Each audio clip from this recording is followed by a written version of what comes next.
Bapak, Ibu, saudara-saudari sekalian, jumpa lagi di video yang lain.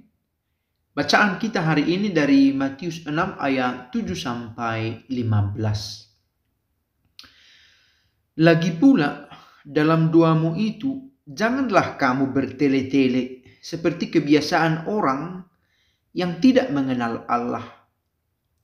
Mereka menyangka bahwa karena banyaknya kata-kata, doanya akan dikabulkan. Jadi janganlah kamu seperti mereka, karena Bapamu mengetahui apa yang kamu perlukan sebelum kamu minta kepadanya. Karena itu, berdoalah demikian. Bapa kami yang di surga, dikuduskanlah namamu. Datanglah kerajaanmu, jadilah kehendakmu di bumi seperti di surga. Berikanlah kami pada hari ini makanan kami yang secukupnya. Dan ampunilah kami akan kesalahan kami, seperti kami juga mengampuni orang yang bersalah kepada kami. Dan janganlah membawa kami ke dalam pencobaan, tetapi lepaskanlah kami daripada yang jahat. Karena Engkaulah yang mempunyai kerajaan dan kuasa dan kemuliaan sampai selama-lamanya. Amin.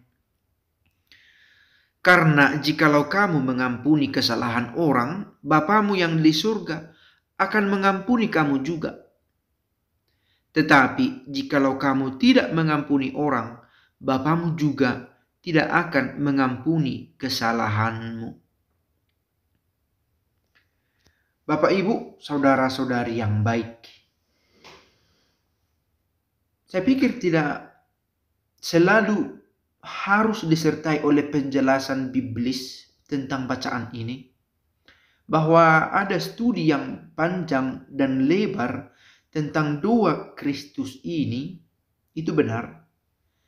Tetapi kalau ingin membawanya pada kehidupan, saya pikir pesan dari bacaan ini adalah berdoalah. Bisa sesederhana itu dan serumit itu juga. Berdoalah. Bahkan ketika rasanya kita tidak punya alasan atau kekuatan atau harapan yang cukup, tetapi berdoalah. Dan seringkali juga kita tidak tahu bagaimana caranya berdoa. Apalagi yang mau kuminta. Rasanya ya seperti inilah hidup. Biasa-biasa berjalan. Tidak selalu dalam masalah. Tapi tidak selalu punya alasan untuk berdoa. Tetapi dalam situasi itu, berdoalah. Apa yang mau dikatakan? Bapa kami. Karena Yesus sendiri telah mengajarkannya. Menarik bagi saya untuk mencermati apa yang dikatakan oleh Yesus dalam bacaan ini. Janganlah kamu bertele-tele seperti kebiasaan orang yang tidak mengenal Allah. Mereka menyangka bahwa karena banyaknya kata-kata, doanya akan dikabulkan. Jadi ada juga orang yang salah berdoa. Dan sebagaimana Yakobus sendiri, dalam surat Yakobus sendiri kita temukan kata-kata itu. Mungkin juga doamu tidak dikabulkan karena kamu salah berdoa. Demikian dituliskan dalam surat Yakobus. Jadi kualitas berdoa itu juga berbeda-beda. Tetapi dari sudut pandang yang lain saya mau katakan, doa dengan kualitas paling rendah sekalipun masih lebih baik daripada tidak berdoa. Masih lebih baik berdoa dengan kualitas seadanya daripada tidak berdoa sama sekali. Nah, kita tidak mau menjadi seorang minimalis dalam hal berdoa. Kalau begitu, saya berdoa sembarangan saja daripada tidak berdoa. Saya pikir itu keputusan yang tidak tepat juga bila ternyata pada kita ada kemungkinan untuk berdoa lebih baik. Lebih baik dalam arti memiliki tempat waktu untuk berdoa. Sebagaimana tadi saya katakan, sebenarnya bacaan ini sesederhana berdoalah. Nah, Boleh jadi ada pertanyaan lain, saya tidak cukup layak untuk datang ke hadapan Tuhan untuk berdoa.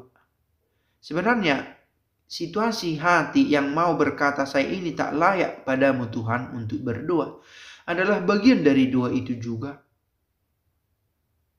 Itu yang pertama. Yang kedua, siapakah kita di antara kita yang karena kekudusannya sehingga layak untuk berdoa, untuk datang di hadapan Tuhan? Pertanyaan retoris yang mau mengatakan bahwa semua kita memiliki kekurangan kita masing-masing, dan bila dihitung-hitung, sebagaimana juga kita temukan dalam nyanyian di dalam gereja itu, jika engkau menghitung-hitung kesalahan kami ya Tuhan, siapakah dapat bertahan? Nah, jadi kita berdoa bukan berdasarkan layak tidaknya saya. Karena sekalipun tidak layak, kita tetap punya kemungkinan untuk berdoa. Itu dia. Lalu kita berdoa bukan melulu karena ada kemendesakan. Maka karena itulah ada rumusan doa ini yang bisa kita pakai. Entah sedang terdesak, entah sedang biasa-biasa saja, entah dalam keadaan tidak ada alasan untuk berdoa. Seperti tadi kita katakan, memang hidup kita tidak selalu bahagia, boleh jadi, tapi tidak juga selalu dalam penderitaan. Tidak sedramatis itu hidup kita. Ada hidup yang katakanlah biasa-biasa saja. Tidak panas, tapi tidak dingin. Tidak terik, tetapi tidak kehujanan. Nah, dalam keadaan seperti itu, doa masih tetap dan akan selalu perlu didaraskan. Persoalan adalah ketika kita mulai lupa untuk berdoa. Nah, itu dia. Semoga bacaan ini mengingatkan kita untuk berdoa lagi. Sekali lagi, diharapkan supaya doa kita tidak salah. Doa itu tidak bertele-tele, tetapi dengan sepenuh hati. Bukan menekankan rumusan, tetapi kekusyukan, kesanggupan dengan sepenuh hati untuk berbicara kepada Tuhan. Dan bila pun belum sanggup berdoa pada level itu, berdoa yang seadanya pun dengan dua hafalan, itu jauh lebih baik daripada tidak berdoa sama sekali. Syukur kepada Tuhan kita diingatkan lewat bacaan ini untuk berdoa. Bapa kami yang ada di surga, dimuliakanlah namamu, datanglah kerajaanmu. Jadilah kehendakmu di atas bumi seperti di dalam surga. Berilah kami rejeki pada hari ini, dan ampunilah kesalahan kami, seperti kami pun mengampuni yang bersalah kepada kami. Dan janganlah masukkan kami ke dalam pencobaan, tetapi bebaskanlah kami dari yang jahat. Amin. Pace e bene.